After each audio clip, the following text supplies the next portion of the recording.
인터넷 전문은행법 개정안이 재조정 끝에 국회 문턱을 넘었습니다. 이 불공정 거래 행위가 아닌 경우에는 대주주가 될 수 있도록 기준을 낮췄다는 게 골자인데요. 이 공정거래법 위반 전력이 있는 KT가 K뱅크의 대주주가 되는 것을 허용하면서 이 특혜 논란이 뜨겁게 달아오르고 있습니다. 네, K뱅크의 기사회생 길이 열리면서 인터넷 은행 경쟁은 더욱더 치열해질 전망입니다. 지난 2017년 4월 K뱅크를 시작으로 국내 인터넷 은행은 올해로 출범 4년 차를 맞이했죠. 금융권의 변화를 선도하는 매개 역할을 제대로 하고 있는지 점검이 필요한 시점인 것 같습니다. 네, 오늘도 여러분의 다양한 의견 저희 아침 토론으로 보내주시기 바랍니다. 100원의 이용료가 있는 유료 문자 샵 3698번으로 보내주시면 토론 중간에 소개하고 전문가들과 의견 나눠보는 시간도 갖도록 하겠습니다. 네, 오늘 함께해 주실 세 분 소개해드리겠습니다. 서강대 기술경영전문대학원 김연학 교수, 상명대학교 경영학부 서지영 교수, 민생경제연구소 안진걸 소장입니다. 세 분 어서 오세요. 네, 안녕하세요. 네, 지난달 말이죠. 국회 본회의를 이 인터넷 은행법 개정안이 통과를 했습니다. 공정거래법 위반을 했더라도 불공정거래 행위가 아니라면 대주주가 될 수 있는 길을 발판을 만들어 준 건데 사실 이렇다 보니까 K뱅크가 굉장히 요즘에 개점 휴업이다 할 정도로 장사가 안 되는데 못 하고 있는데 이를 통해서 이제 공정의부터 담합 의혹을 받고 또 전력이 있는 KT가 이 최대 수혜자가 됐다라는 비판이 나옵니다. 이게 아마 그날 본회의장에서도 굉장히 시끌시끌했던 걸로 알고 있는데 어떻게 보세요? 특혜 논란에 대해서는. 네, 사실 특혜라고 하는 말이 굉장히 부정적인 의미를 갖지 않습니까? 그렇죠. 특별한 혜택 이런 거니까요. 그러니까 뭔가 뒷거래가 있는 것 같고 그 뒷거래의 대가로서 이제 특혜를 준다. 그런데 사실은 저는 이거는 비정상의 정상화라고 보는 것이 맞다고 생각이 듭니다.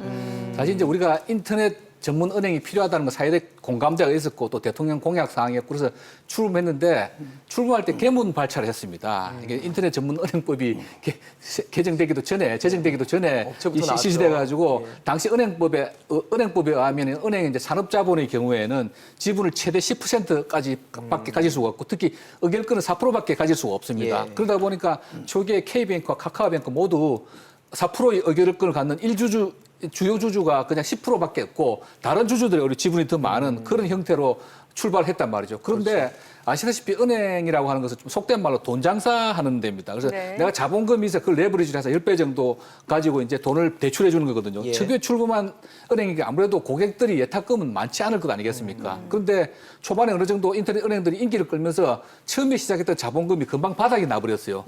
그럼 정자를 해야 되는데 아까 말씀드린 대로 인터넷 은행이 출발할 때 대주주가 많은 지분을 34%를 갖는 걸 그렇게 하고 출발을 못해서 그래서 부랴부랴 34%를 지분을 늘리도록 법 개정을 1차 했죠. 했는데 보니까 또 이제 KT가 공정거래법 위반한 전력이 있어서 또 공정거래법 위반 전력이 있으면 은행의 대주주가 될 수가 없는 또 그런 규정이 있습니다. 그런데 이제 그런 것들이 처음에 출범할 때 찬찬히 살펴보고 하지 못해서 그런 건데 우리나라 기존에 그런 규정이 있었던 사실이지만 또 선진국의 경우를 보면은 은행의 공정거래법 위반자가 은행의 대주주가 될 수 없다 그런 규정은 없습니다. 우리나라에 그동안에 과도했던 그때 규제가 결국은 발목을 잡고 있는 건데 어차피 이왕 출범한 거 특히 지금 같이 출발했던 카카오뱅크는 날개가 돋친 듯이 지금 순항을 하고 있는데 K뱅크의 경우에는 정자를 대주주가 지금 지분 10%에 묶여가지고 정자를 못 하고 있다 보니까 지금 1년 동안 한 푼도 대출을 못 하고 그 개점 휴업 상태에 있습니다. 그래서 그러다 보니까 또 선의의 피해자들도 많이 늘어나고 있고 그래서 뒤늦게나마 이런 것들 현상을 규제를 완화해서 빨리 정자를 해가지고 제대로 영업을 할 수 있도록 해라.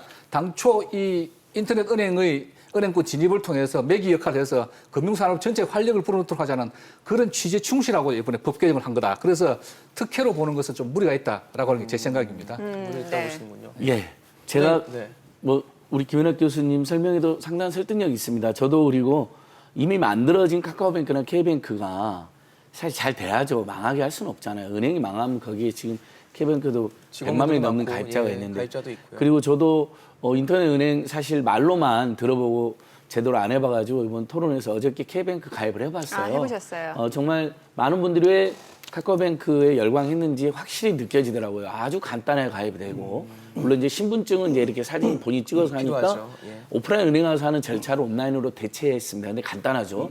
그 다음에 만 원 정도를 입금해가지고 바로 이제 이체를 한번 해봤거든요. 수수료 드는지 안 드는지. 네. 지금 우리 많은 분들이 은행은 사실 자기 월급 통장 넣어놓고 있는 주거래은행이 아닌 다른 은행에서는 대부분 수수료 500원 이상을 받잖아요. 근데 수수료도 바로 안 들더라고요. 아, 이렇게 그 이제 매기 역할을 하겠다는 거, 금리 경쟁, 중금리 대출, 수수료 절감이 세 가지를 내세웠잖아요. 또 인터넷 기반으로 우리 국민들의 편리성을 제고시키는 거. 저는 이 네 가지 기능은 굉장히 의미 있는 것 같아요. 근데 아주 어색한 건 분명히 사실입니다. 이번에 국회에서 통과된 법률을 보면 일단 한번 부결됐잖아요. 그렇죠. 예. 얼마 전에. 이번에 이제 통과된 법률이 제가 갖고 있는 굉장히 간단하거든요. 네네. 근데 기존에 있었던 인터넷 은행법 또는 금융회사의 지배구조 간의 법률을 보면 최근 5년간 금융관계법령, 그다음에 공정거래법, 조세범처벌법 이렇게 딱 세 개가 공통적으로 대주주 적격성을 심사하게 되어 있습니다. 자격이 없는 것으로 이걸 위반했으면. 근데 인터넷 은행법에서만 희한하게 그 규정을 고쳐가지고요. 공정거래법 위반은 그대로 유지하는데 다만 불공정거래 행위하고 사익편취, 총수 일가의 사익편취 행위 이 두 가지만 위반했을 때 대주주 자격을 제한하는 거, 자격을 안 주는 거로 아주 법률적으로도 좀 희한한 법이 통과된 건 사실이어서 네. 많은 시민사단체나 금융감시단체들이 이건 특혜 법안이다라고 비판할 수밖에 없는 여지는 있는 것 같아요. 다만 근데 저는 반대 입장이면서도 이렇게 이미 출범한 K뱅크가 망하게 냅두는 건 올바르지 않기 때문에 예. 이 상황에서도 우리가 또 다른 어떤 대재벌이 인터넷 은행으로 은행을 만들거나 아니면 그걸 소유하게 하거나 하는 것은 제한하면서도 K뱅크나 카카오뱅크나 나중에 지금 토스도 생기지 않습니까? 그렇겠죠. 이 세 은행이 이미 만들어진 거기 때문에 활성화될 수 있도록 도울 수 있는 합리적인 방안은 무엇인지는 모색은 해야 된다고 봅니다. 네네. 교수님도 간단히 말씀해 주시죠. 저는 이제 국회에서 이번에 통과된 거, 본회의 통과된 거, 그거에 대해서는 뭐 긍정적으로 보고 있어요. 근데 당초 이 지금 본회의에서 통과된 이 법안이 당초 이제 공정거래법 위반해서 불공정거래 행위하고 말씀하신 대로 이제 특수관계에 대한 부당이 제공하는 그 위반 사항만으로 이제 그 인터넷 전문의 그 대주주 적격성 심사를 하겠다는 거잖아요. 그렇죠. 그 부분은 제가 볼 때 합리적인 것 같고요. 다만 문제는 처음에 인터넷 전문은행 설립 및 운영에 관한 법률이 2018년 말에 이제 제정이 되고 1월부터 시행이 됐는데 그게 사실 문제가 있었던 거예요.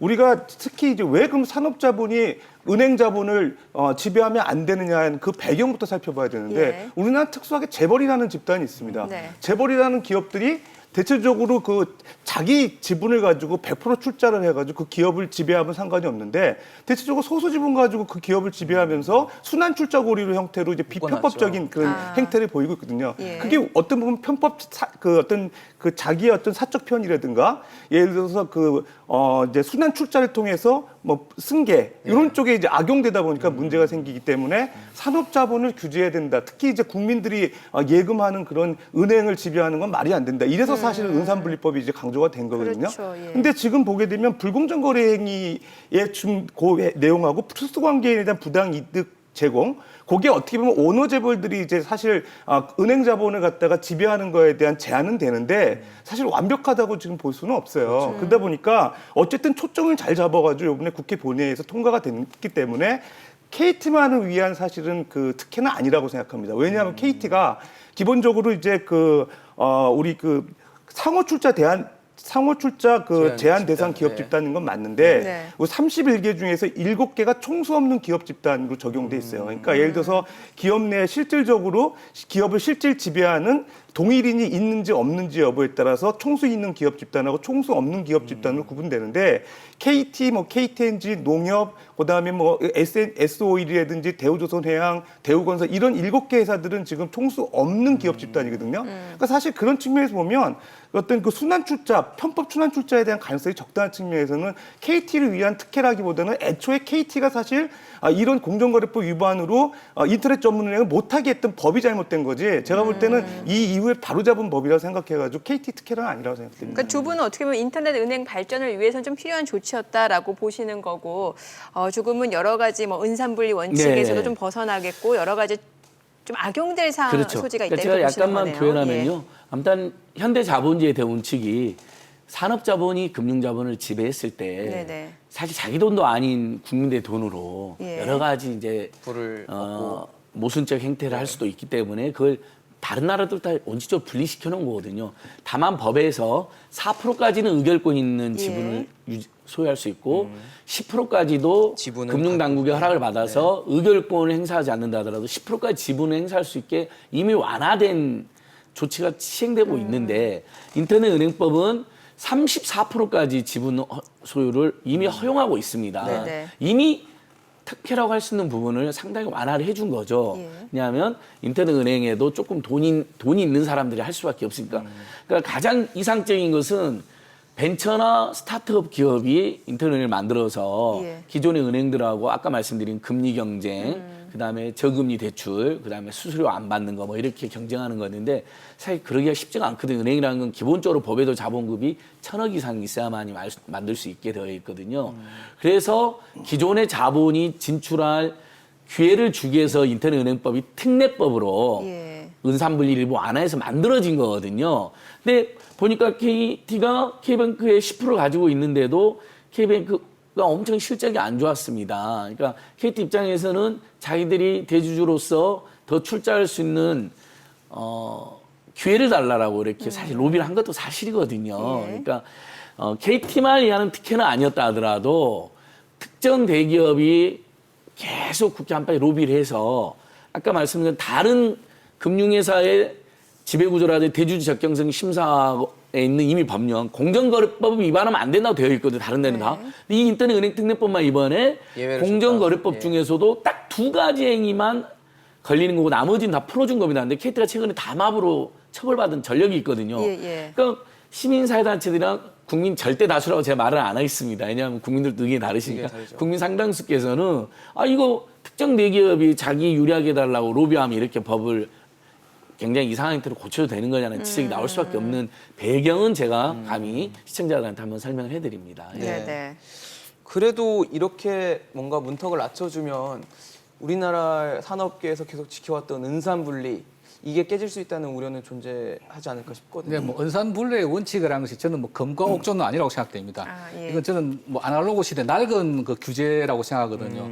이태면 이제 아까 우리 서 교수님 말씀하셨지만 은산분리의 원칙은 뭐냐면 재벌들이 은행을 자기 사금고화하는 것에 대한 우려입니다. 그렇죠. 특히 이제 한 30여 년 전에 우리나라 고도 성장기 때 뭐 할 일은 많고 국가 경제를 빨리 발전하는데 돈이 없는 거예요. 국가 전체적으로 자본이 너무 취약하다 보니까 그러다 보니 은행의 대주주로 있는 대기업들이 그 자본을 독식을 하는 거예요.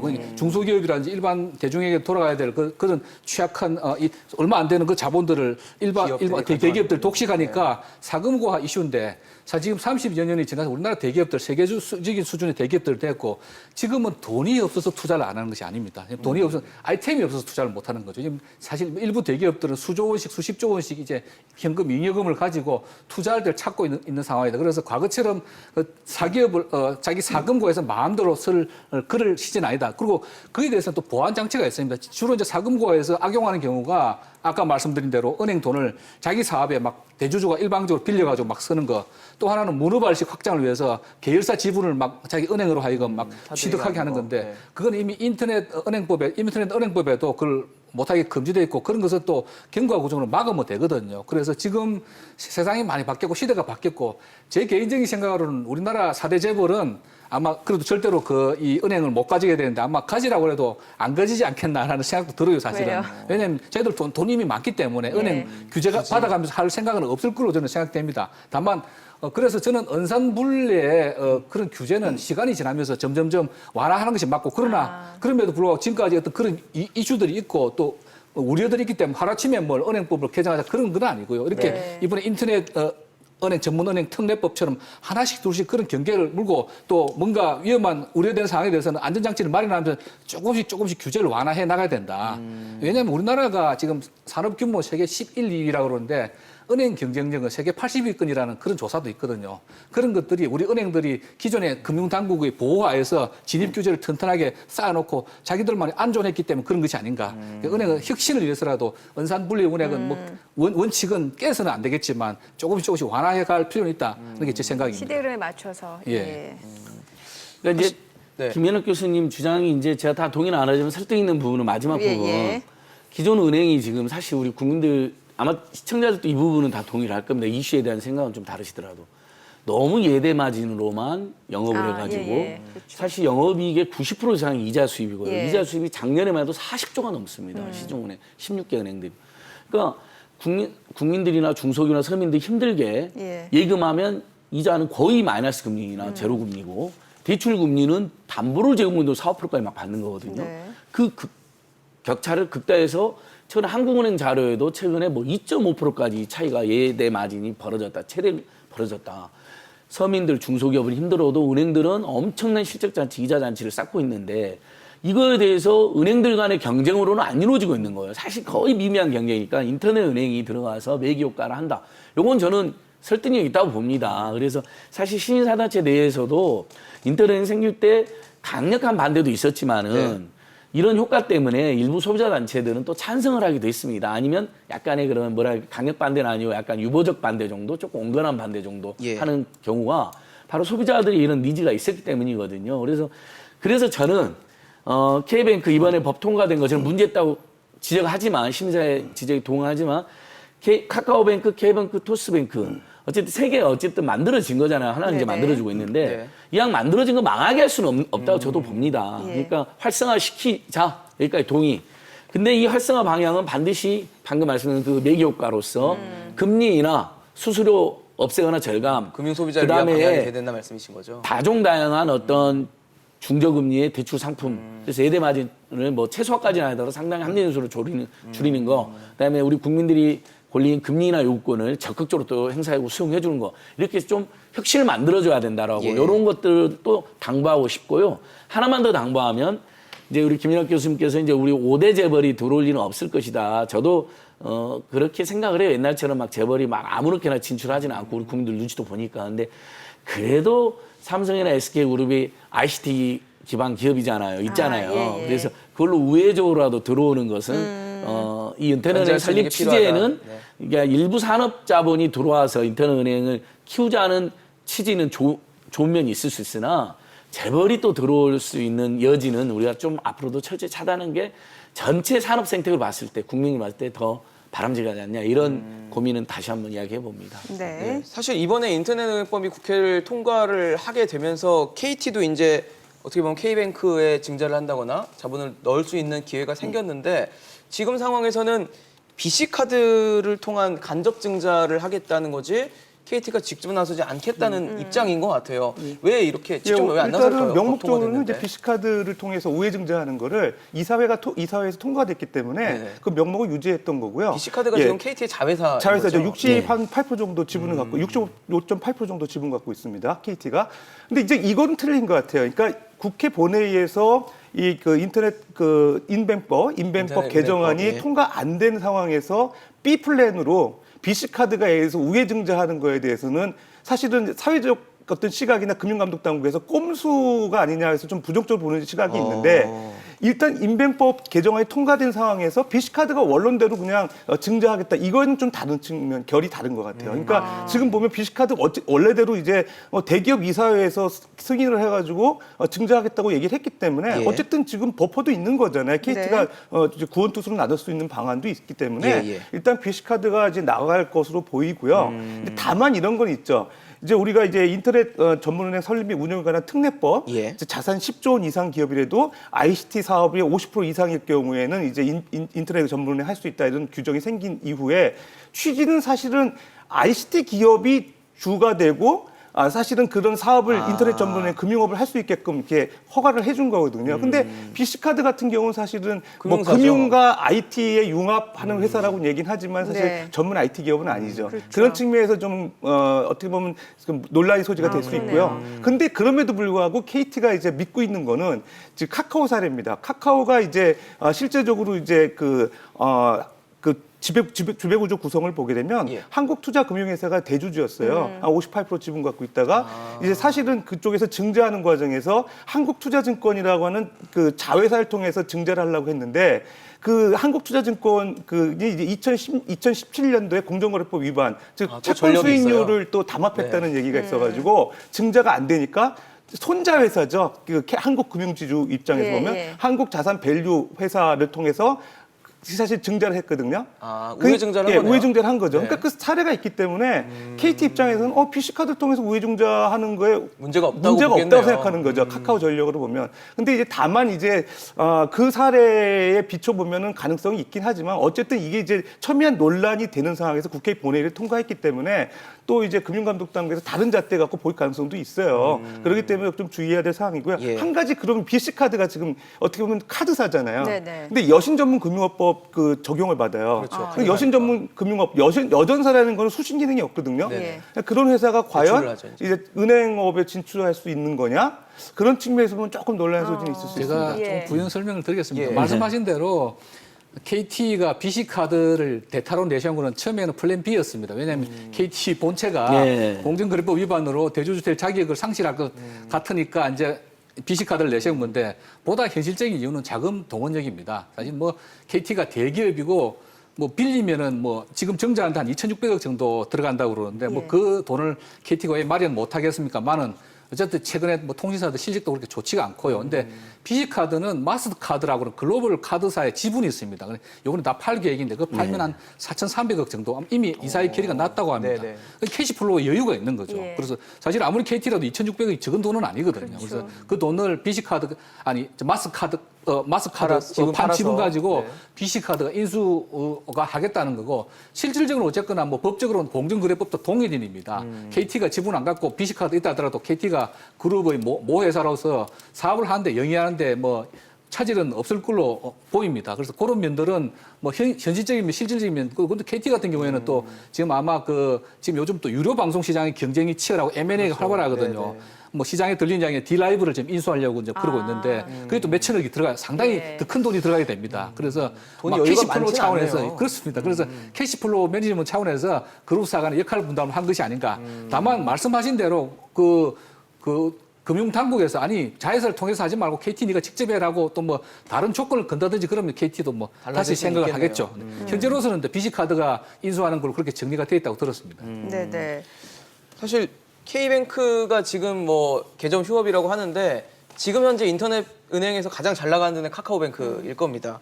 K뱅크보다 3개월 늦게 출범을 했는데도 지난해 기준으로 가입자 수가 1,100만 명을 넘을 수준이고 이게 K뱅크의 한 10배 정도 된다고 해요. 가입자 수로만 비교했을 때. 근데 과연 K뱅크가 지금 이제 만약에 본격적으로 나선다고 했을 때 경쟁력을 가질 수 있을까? 아까 소장님께서는 K뱅크 죽일 수 없지 않냐라고 해서 하셨는데 과연 이대로면 근데 K뱅크가 살아날까도 의문일 것 같거든요. 예. 그런 지적도 많습니다. 제가 이제 토론 준비하는 과정에서 이제 반대 운동 효신분들한테 여쭤보니까요. 네. 아니 카카오뱅크는 그 조건에서도 지금 작년에 이제 137억 흑자로 이제 전환이 됐잖아요. 네, 그렇죠. K뱅크는 1,008억이나 적자를 봤거든요. 그러니까 KT가 주도해서 이름도 K뱅크고 KT가 주도한 뱅크라는 건 뻔히 아는데 안 그래도 KT가 사실 통신 분야에서 국민기업으로 기대에 못 미치는 일도 많이 있었는데 여러 가지 자본도 있었고 사실 KT가 이미 이 K뱅크를 운영할 능력이나 자격 논란판 능력도 부족한 거 아니라는 지적까지 동시에 하시더라고요. 그러니까 은산분류 원칙을 훼손하는 것의 문제점과 최근에 KT가 공정거래법을 위반한 전력 때문에 사실 금융회사는 일반회사 달리 특별한 공공성 때문에 이런 대주 적격성을 심사하는 거거든요. 우리가 일반 기업에서는 무슨 주주 적격성 심사 안 하잖아요. 그러니까 우리 시민들께서 그 부분을 또 이해를 해주셔야 됩니다. 금융회사는 사회적 책임성과 국민의 돈을 갖고 있는 특이점이 분들이기 있다는 때문에 그런 지적까지 하고 거기다 하나 더 KT의 능력에 대한 광범위 회의가 있는 게 사실입니다. 물론 이제 그동안 제대로 투자를 못해서라는 지적은 있지만 저는 우리 김은학 교수님께서 저보다 훨씬 이 부분 전문가예요. 왜 이렇게 엄청 1,000억이 넘는 흑자라는 것은 시장의 예상보다도 훨씬 크거든요. 저는 그래서 이 부분도 불식시켜야 된다고 봅니다. 그러니까 제가 원칙적으로 인터넷은행 세계가 생겨서 정말 기존의 금융권의 어떤 국민들이 생각하기에는 폭리나 어떤 담합이나 여러 가지 행포를 좀 개선해주고 정말 대출이라든지 여러 금융의 편의성을 제고해주는 기능인데 K뱅크는 못 믿겠다라는 시장의 판단, 소비자 판단이 있는 거거든요. 가입자가 지금 10배 차이가 나는 것도 카카오뱅크 차이도 일부 당연히 그런 판단이 작용한 거거든요. 그럼에도 불구하고 저는 어제 K뱅크에 가입을 했습니다. 네. 어떻게 되는지 그다음에 어쨌든 고전하고 있는데 예. 작은 힘이라도 하나 실어주려고 해본 거거든요. 망하면 안 된다는 생각을 하고 있거든요. 100만 명이 넘게 가입되어 계시습니다. K뱅크가 제대로 못하고 있는 두 가지 이유가 있다고 봅니다. 첫째는 명백하게 K뱅크가 처음에 주주 구성을 잘못했습니다. 예. 아까 법적인 제한은 말씀을 드렸고요. K뱅크는 컨소시엄을 구성하기 진짜 컨소시엄을 구성한 거예요. 10% 내외의 지분을 가진 주주들이 한 7, 8개가 됩니다. 그 의사결정이 안 되는 거죠. 그리고 그럴 수 있죠. 예. 아까 말씀드린 대로 또 이제 은행이라고 하는 건 자본금을 바탕으로 레버리징해서 돈을 빌려주는 건데 이렇게 큰 주주들이 많아지면 정자하는 의사결정하기 굉장히 힘들어져 버립니다. 정자에 참여하지 않게 되면은 자기 지분이 주니까 현금 여유가 없는 애들 정자 자체를 싫어하게 됩니다. 근데 카카오뱅크는 전략을 잘 세웠어요. 처음에 지분 제한에서 카카오는 10%만 가지고 예. 금융 전문회사인 한국투자금융지주가 58%를 가지고 하다가 34% 되니까 또 지분을 싹 구조를 바꿔서 카카오가 제일주주 34% 가지고 한국투자금융계열사는 34% 빼기 한 주, 2주주로. 그러니까 금융 전문회사가 처음부터 막대한 자본금 투입해서 무슨 의사결정에 아무 소통에 문제가 문제가 없네요. 없이 네. 그렇게 해왔던 거고 K뱅크는 처음부터 주주 구성이 잘못됐고 그다음에 KT가 제대로 제때 적기에 그 자본금 증자를 못하니까 또 한 1년 이상 이렇게 시간이 걸리는 거고요. 그래서 대개 어떤 회사든지 처음부터 흑자 나는 회사는 없습니다. 그래서 카카오도 이제 작년부터 흑자가 나기 시작한 100억, 네, 아까 말씀하신 100억 정도 흑자가 났는데 네. 그전에는 카카오도 2, 3년 정도 적자가 났습니다. 한 1년 정도 K뱅크가 제대로 영업을 못했다는 감안할 때 제대로 정자하면 과연 내년에는 혹은 내후년에는 흑자 전환될 가능성도 저는 있다고 봅니다. 근데 그다음부터는 정말 KT는 누구 탓할 것도 없고 자기 실력이죠. 네. 우리도 계속 적자 나면 그 실력이 없는 거죠. 교수님 말씀대로 그 추가적으로 말씀드리면요. 말씀하신 대로 이제 인터넷 전문에 출범을 하게 되면 영업 비용이 많기 때문에 사실 2년간 적자가 두 은행 다 났었어요. 그러다가 이제 작년 3년째 흑자 전환된 게 이제 카카오죠. 카카오뱅크. 137억 원. 근데 이제 K뱅크 같은 경우는 1,008억 정도 지금 계속 적자거든요. 그래서 사실 두 가지 요인인데 하나는 말씀 잘해주셨거든요. 카카오 같은 경우는 10개 주주가 구성이 돼 있고 예, 지금 예. K뱅크 같은 경우 20개 주주가 돼 있기 때문에 증자할 때 상당히 어려워요. 그래서 사실 증자를 잘 못했다는 게 사실 두 은행 격차가 있는 거. 근데 두 번째는 우리 이제 카카오톡이라고 하는 이제 SNS가 예. 마케팅 어떤 상당히 역할을 하는 거죠. 그렇죠. 그러다 보니까 이제 비이자 수익이 상당히 많은 거예요. 그래서 이제 뭐 주식 계좌개설 신청 서비스라든가 뭐 제휴사 대출 추천 서비스라든가 그다음에 가장 그 카카오의 또 장점이 해외 송금 서비스 이런 것들 통해서 이제 사업 다각화가 이루어지면서 그 이자 수익에 대한 비중이 확실히 떨어진 거거든요. 그러면서 사실 카카오가 사실 이제 이익을 이제 내기 시작한 거고요. K뱅크 같은 경우는 지금 이제 국회 본회의 통과해가지고 이제 그 증자할 수 있음에도 불구하고 걸림돌이 몇 가지가 있어요. 그러니까 얼마만큼 이제 사업 다각화를 통해서 비이자 수익을 늘릴 수 있는지 이게 사실 핵심 모멘텀이 되는 거고요. 그다음에 두 번째 지금도 주주 구성 복잡하거든요. 예. 이거 어떻게 단순화할 수 있는 게 상당히 그 자산을 늘릴 수 있는 숙제이겠네요. 숙제일 것 네. 같아요. 그래서 그런 두 가지 문제가 아직 남은 과제라고 생각되고요. 그럼에도 불구하고 이제 증자가 가능해졌기 때문에 조금 더 긍정적으로 기대해보는 생각입니다. 네, 자 여기에다가 이제 제3 인터넷 전문은행 예비인가를 받은 토스뱅크 이제 본격적으로 이제 경쟁에 뛰어들게 됐는데 뭐 카카오뱅크 못지않게 좀 바람을 일으킬 것이다 이런 기대감도 있거든요. 이 토스뱅크에 대해서는 어떤 전망을 하고 계시나요? 저는 사실은 걱정하는 편입니다. 왜요? 결국은 그 은행이라고 하는 것이 자기가 이제 자본금을 바탕으로 해서 아까 레버리징해서 돈을 빌려주고 하는 건데 토스라고 하는 회사는 굉장히 그 간편 결제, 해외 네. 송금 뭐 이런 이런 거죠. 그 이른바 그 뭐라 그럴까요? 그 핀테크 기업이죠. 예, 예. 그래서 뭐 그 업계에서는 상당히 유명하고 잘 나가는 회사지만 작년 실적을 보니까 이 모회사인 비바리 퍼블리카가 매출이 2,342억 원인데 적자가 1,244억 원이에요. 그러니까 아직 스타트업, 이 회사도 보면 스타트업의 경우입니다. 예. 그래서 전략을 보니까 처음에 어쨌든 은행은 1,000억의 자본금 가져야 되니까 1,000억을 출금해서 천천히 2,500억까지만 하겠다. 그런데 지금 이미 카카오뱅크는 자본금 1조 8천억입니다.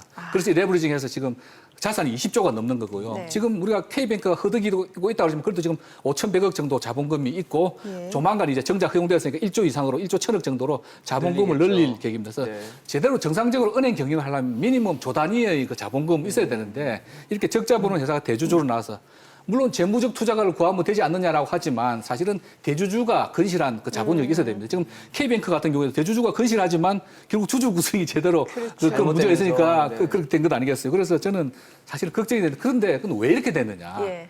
아까 말씀드린 이런저런 각종 규제 때문에 실제로 정부에서 원하는 기업들이 인터넷 은행에 뛰어들고 있지 않다는 겁니다.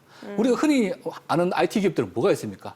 네이버, 아, 넷마블, NHN 넥슨 이런 회사들 아닙니까? 예. 근데 아까 뭐 총수가 있는 기업 그 말씀하셨지만 이런 회사들도 또 총수가 지금 나름대로 대기업 집단에 지정이 되고 그러다 보니까 그 대주주의 자격 요건 그리고 6개월마다 규제가 대주주 많죠. 심사를 해야 됩니다. 이거 다 귀찮다는 겁니다. 그러니까 그대로 외국으로 나갑니다. 네이버 같은 경우에는 일본, 대만, 뭐 동남아에 막 은행을 만들어서 하고 있었는데 한국에는 안 합니다. 왜냐하면 이렇게 규제가 많으니까 못 하겠다. 그래서 정말로 실력 있는 IT 기업들이 인터넷 뱅크에 뛰어들게 하려면은 저는 지금도 대주주에 대한 어떤 규제, 물론 그렇다고 해서 뭐 전통적인 재벌들 들어오는 거 선호하는 것은 아니고 저도 이런 IT의 대기업들이 들어오기 위해서는 좀 더 당근이 지금보다 더 강한 당근이 있어야 되지 않겠는가. 결국 지금 토스가 들어오긴 했지만 토스가 조금 전에 말씀드린 그런 IT 대기업들에 비해서는 자금력이 굉장히 취약하기 때문에 저는 뭐 잘 되기를 바랍니다만은 쉽지 않을 것이다. 조금 우려를 하고 있습니다. 저기 예. 사실 어떤 토스는 좀 그 부정적 측면도 있고 긍정적 측면도 있어요. 근데 사실 토스 같은 경우는 그 간편 송금 서비스 상당히 그게 강점을 갖고 있고 일단 회원 수가 1,600만 명 정도 되기 때문에 카카오하고 이제 비길 만한 상당히 경쟁력이 있어요. 다만 이제 자금 조달력이죠. 자금 조달력인데 이제 그 우리나라 지금 그 계열사들이 들어와가지고 자금을 대고 IT 기업들이 어떤 사업 특화하는 전략으로 지금 이 어떤 인터넷 전문은행 2개가 이제 특화가 돼 있는데 토스는 조금 다른 비즈니스 모델을 갖고 있는 것 같아요. 그러니까 이게 중금리 대출 시장 중에서도 중소기업 대출이나 자영업 대출에 좀 특화되는 면이 있습니다. 근데 이 중소기업 대출이나 자영업 대출 쪽으로 들어오려고 하면은 실제로 조금 이제 그 펀드하는 방식이 틀려야 돼요. 레버리징하는 방식이 예를 들어서 그저 벤처 캐피탈 같은 그런 회사들이 좀 지원을 해줘야 되는데 뭐 회사 즉 외국계 금융기관이 이제 그 펀드레이징을 하겠다는 그런 의사를 밝힌 바가 있거든요. 그렇기 때문에 제가 볼 때는 어쨌든 사업이 흥행이 되게 되면 펀드레이징 하는 데는 문제가 없지 않을까 생각도 되고 특히 토스에 대해서는 조금 그 우리가 이제 제3의 인터넷 전문은행이기 때문에 기존의 인터넷 전문은행이 출범됐을 때 중금리 대출을 워낙 이제 하라고 해서 이제 해놨더니 신용등급 1에서 3등급 정도의 우량차주 이제 신용대출만 하는 거예요. 인터넷 전문은행이. 그러다 보니까 이제 예금금리는 높게 하면서 우량차주에 대해서 대출해 주니까 또 대출금리는 낮고 예대 마진이 박하다 보니까 결국 이제 어떻게 보면 BIS 비율이 자꾸 떨어지는 상황밖에 생기지 안 되는 거예요. 그래서 이제 문제가 돼서 자꾸 증자를 하게 되고 하는 건데 실제로 예를 들어서 비이자 수익을 많이 내면서 그런 그 어떻게 보면 BIS 비율 관리가 된다 그러면은 증자를 많이 안 한다 하더라도 그렇게 이제 자기 자본금 까먹는 그런 경우는 없거든요. 그러니까 토스의 어떤 사업 모델이 조금 다변화되고 기존의 은행 구조가 다르다고 했을 때는 좀 가능성이 있고 아까 이제 네이버 얘기해 주셨는데 네이버도 저도 개인적으로 아쉽습니다. 네이버 이혜진 사장 같은 경우는 그 총수 없는 기업 집단으로 좀 선정을 해달라고 그동안에 금융감독당국에다 얘기를 했는데 불행하게도 지정이 안 됐어요. 근데 사실은 네이버 같은 경우는 그 네이버가 자회사 다 지분 100%씩 갖고 있기 때문에 순환 출자 가능성이 별로 없거든요. 그럼에도 불구하고 실질적으로 기업을 지배하는 총수가 있다는 것 때문에 총수 있는 기업 집단으로 선정이 됐는데 제가 볼 때는 이제 우리가 흔히 얘기한 재벌 집단하고 네이버 같은 그런 IT 회사하고 좀 다르다는 측면에서 정부의 어떤 그 대기업 지정에 대한 룰이 좀 바뀌어져야 되지 않나 생각이 됩니다. 네네. 예. 그러니까 저도 네이버가 일본, 대만, 동남아에 이제 이렇게 라인 파이낸셜 만들어가지고 진출한 거 보면서 대한민국에서도 해야 되는데 뭔가 아무튼간 어떤 규정의 어떤 문제점들 고민을 하게 되더라고요. 근데 다만 이제 토스하고 비교해 보면요. 기존의 네이버나 이렇게 이미 재벌급 ICT 기업들에게 기회를 주는 것보다는 사실 토스형 최근에 이렇게 무섭게 성장해서 이런 분들이 또 어떤 인터넷 은행이라는 새로운 기회를 가지는 건 사회적으로 또는 저는 국민경제 입장에서는 더 바람직하다고는 봅니다. 그리고 토스가 어떻게 될 것이냐 이제 내년 7월쯤에 아마 출범할 것으로 보이는데요. 저는 잘 될 거라고 봅니다. 왜냐하면 워낙 그 카카오톡이랑 비슷하게 카카오뱅크랑 비슷하게 정말 많은 분들이 토스를 이용하고 있고 토스에 대한 굉장히 평가가 좋습니다. 이용자들이. 저한테도 막 토스 해라고 막 공부할 정도로. 뭐 쉽고 빠르게 송금하고 이런 것도 그러니까요. 있으니까요. 그런 인프라나 이제 평가에다가 신뢰감에다가 아까 말씀드린 매기업가 예를 들면 K뱅크나 카카오뱅크보다 조금 더 방리담회를 추진한다든지 그러면 저는 가입자들이 무섭게 든다고 봅니다. 지금 우리 국민들께서는 예를 들면 예금금리 너무 0.01%라도 더 주는데 찾아다니고 계시고요. 대출금리 어쨌든 가계부채 심각하고 중소상공인들도 힘드니까 대출금리도 0.01%라도 낮은데 찾아다니고 계시거든요. 지금 인터은행이 만들어진 목적이 바로 그런 기존 은행권들의 어떤 갑질이나 또는 아까도 영업 계속 행태나 이런 말씀드린 것들을. 과도한 영업이익, 이자 수입에 대한 반성이나 국민적 비판이 있기 때문에 그런 부분을 철저하게 저는 영업 전략으로 세운다면 토스은행은 저는 비교적 안착될 거다 이렇게 전망해 봅니다. 네, 교수님께 짧게 여쭤볼게요. 앞으로 이 금융산업 뭔가 미래 발전을 위해서 좀 큰 그림이 필요할 것 같아요. 어떤 부분이 필요하다고 보십니까? 저는 뭐 규제 완화라고 생각합니다. 규제 완화. 예. 우리가 흔히 영국을 금융 강국으로 생각하고 아주 옛날부터 금융 강국이라고 생각하시는데 그렇지 않습니다. 예. 1986년에 영국의 빅뱅이라고 해서 금융 규제를 대거 풀면서 칸막이를 다 없앴습니다. 그래서 서로 간에 상호 진입하고 치열한 경쟁. 우리나라는 잠깐 말씀드렸지만 이 과도한 규제가 혹은 기존의 시중은행을 중심으로 금융 카르텔을 보호하기 위한 어떤 또 다른 조치가 아닌가. 그 기득권을 해치고 새로운 어떤 산업자원, 물론 안전장치는 마련했지만 다른 데 있는 돈들이 금융업으로 과감하게 흘러 들어오게 해서 새로운 혁신을 일으키고 경쟁력이 강화될 수 있는 방향으로 좀 규제가 완화됐으면 좋겠다. 그런 말씀 드리겠습니다. 네, 네. 오늘 아침 토론 인터넷 은행과 관련한 내용 다뤄봤습니다. 김현학 교수, 또 서지훈 교수, 안진권 소장과 함께했습니다. 말씀 감사합니다. 잘 들었습니다. 감사합니다.